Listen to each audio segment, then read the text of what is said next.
Assalamualaikum warahmatullahi wabarakatuh. Kami dari kelompok 9 ingin menjelaskan materi tentang keputusan investasi modal. Sebelumnya, perkenalkan, saya Indriana Agustina dengan NIM akhir 050. Saya Harbia Zahra dengan NIM akhir 049. Saya Raffi Irsad Alfarizi dengan NIM akhir 239.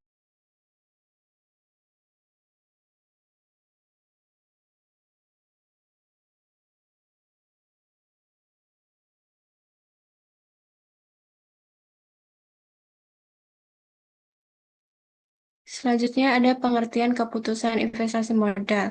Keputusan investasi modal berhubungan dengan proses perencanaan, penentuan tujuan dan prioritas, pengaturan pembiayaan, dan penggunaan kriteria tertentu untuk memilih aset jangka panjang.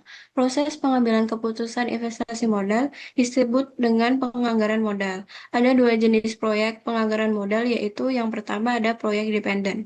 Proyek independen, proyek yang jika diterima atau ditolak tidak akan memengaruhi arus kas proyek lain.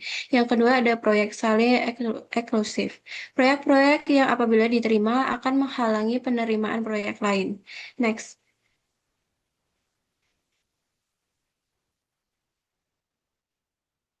Selanjutnya ada jenis-jenis keputusan investasi modal. Di sini ada 5. Yang pertama ada keputusan pengurangan biaya. Yang kedua keputusan pelunasan pabrik dan fasilitas penggudangan. Yang ketiga ada keputusan pemilihan mesin.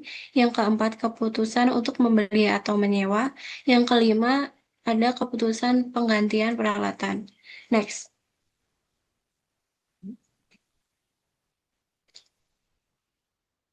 Selanjutnya, jenis-jenis keputusan investasi modal dibagi menjadi dua kelompok. Yang pertama ada keputusan penyaringan. Jenis keputusan yang berkaitan dengan apakah usulan proyek investasi memenuhi standar yang telah ditetapkan sebelumnya.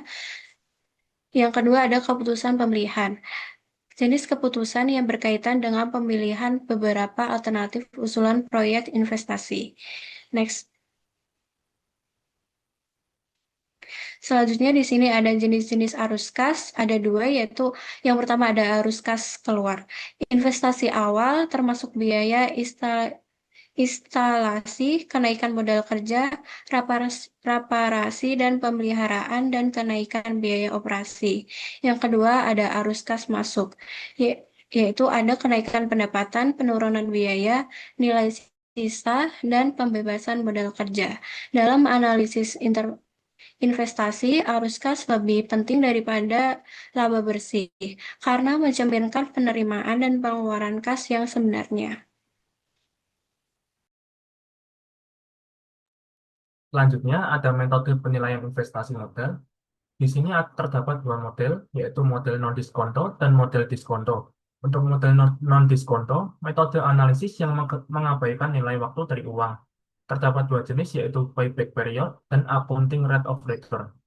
Lalu untuk model diskonto, yaitu model analisis dengan pertimbangan secara eksplisit, terdapat dua jenis juga, yaitu net present value dan internal rate of return. Lalu ke payback period, yaitu periode pengembalian investasi adalah waktu yang dibutuhkan untuk menutup investasi awal melalui arus kas yang dihasilkan proyek. Semakin cepat investasi kembali, semakin baik proyek tersebut. Dan di sini merupakan rumus apabila arus kas dari suatu proyek diasumsikan tetap jumlahnya, yaitu periode pengambilan sama dengan investasi awal dibagi arus kas tahunan. Akan tetapi, jika arus kas tidak tetap jumlahnya, maka periode pengembalian dihitung dengan menambahkan arus kas tahunan sampai waktu ketika investasi awal diperoleh kembali. Dan di sini kelebihan dan kekurangannya, yaitu yang kelebihannya mengontrol resiko yang terkait pada ketidakpastian arus kas masa mendatang, meminimalkan dampak dari suatu investasi terhadap masalah likuiditas perusahaan, mengontrol resiko keuangan, mengontrol dampak dari suatu investasi terhadap ukuran kemampuan perusahaan. Namun, penggunaan payback period kurang dapat dipertahankan karena ukuran ini memiliki dua kelemahan.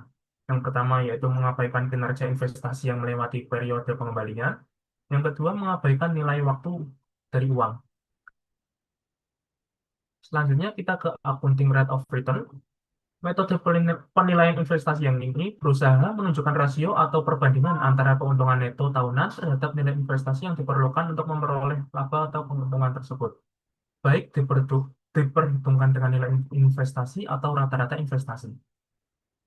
Rumusnya yaitu laba rata-rata dibagi investasi awal atau rata-rata. Keuntungan dari model ini yaitu ukuran jelas untuk memastikan bahwa investasi yang dilakukan tidak merugikan terhadap pendapatan bersih perusahaan. Pastian dampak menguntungkan terdapat terhadap pendapatan sehingga bonus dapat meningkat. Untuk kerugiannya, mengabaikan nilai waktu dari nilai uang. Yang selanjutnya ada net present value atau NPV, yaitu metode penilaian investasi yang menghitung selisih antara nilai proyek antara nilai sekarang dari seluruh arus kas masuk dengan nilai sekarang dari seluruh arus kas keluar selama umur proyek. Tujuannya adalah untuk mengetahui apakah investasi dapat memberikan nilai tambah bagi perusahaan.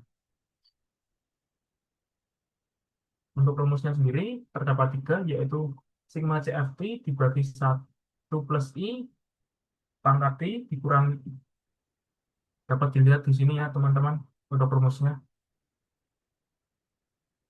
Ya, lalu selanjutnya ada internal rate of return, yaitu tingkat bunga yang dijanjikan oleh sebuah proyek investasi selama umur proyek tersebut. Tingkat bunga ini sering disebut dengan hasil atau yield sebuah proyek investasi. IRR dihitung dengan mencari tingkat bunga yang menyamakan nilai tunai arus kas keluar dan nilai tunai arus kas masuk sebuah proyek. Dengan kata lain, IRR adalah tingkat bunga yang menghasilkan angka NPV sama dengan 0. Jadi, IRR merupakan true interest yield yang dijanjikan oleh sebuah proyek investasi. Untuk rumusnya terdapat di sini. Syarat keputusan IRR sendiri yaitu IRR lebih besar dari modal kerja, proyek dapat diterima, IRR sama dengan modal kerja, diterima atau tolak sama-sama seimbang, yang lalu IRR lebih kecil dari modal kerja, proyek tidak dapat diterima. Selanjutnya ada perbandingan antara metode NPV dan IRR. Yang pertama, metode NPV itu lebih mudah digunakan. Yang kedua, asumsi yang dibangun dengan metode IRR memunculkan pertanyaan. Yang menyebabkan perbedaan antara metode NPV dengan metode IRR adalah yang pertama, metode NPV menganggap bahwa arus masuk kas akan diinvestasikan kembali pada tingkat kembalian tertentu. Sedangkan metode IRR, tingkat kembaliannya sama dengan IRR. Yang kedua, NPV mengukur kemampuan dengan angka absolut, sedangkan IRR mengukurnya dalam angka relatif atau persen. Yang ketiga, untuk membeli proyek, NPV konsisten dengan memaksimalkan kekayaan pemegang saham, sementara IRR tidak selalu memberikan hasil yang akan memaksimalkan kekayaan. Next, tantangan dalam keputusan investasi modal. Yang pertama, ada ketidakpastian arus kas. Perubahan kondisi ekonomi dan pasar dapat mempengaruhi perkiraan arus kas di masa mendatang. Yang kedua, penentuan tingkat diskonto. Tingkat diskonto yang tidak tepat dapat menyebabkan keputusan investasi salah. Yang ketiga, pengaruh inflasi. Inflasi mengurangi nilai real arus kas dan keuntungan di masa depan. Next. Kesimpulannya, keputusan investasi modal adalah proses pemilihan investasi jangka panjang yang bertujuan untuk meningkatkan nilai perusahaan. Penilaian investasi sendiri dilakukan melalui berbagai metode, yaitu payback period, ARR, NPV, dan IRR. Metode NPV dan IRR ini lebih akurat karena mempertimbangkan nilai waktu uang. Keberhasilan investasi dipengaruhi oleh ketepatan estimasi arus kas, tingkat diskonto, dan kondisi ekonomi, sehingga perusahaan perlu melakukan analisis yang cermat sebelum mengambil keputusan investasi. Sekian presentasi dari kelompok 9. Kurang lebihnya mohon maaf. Terima kasih.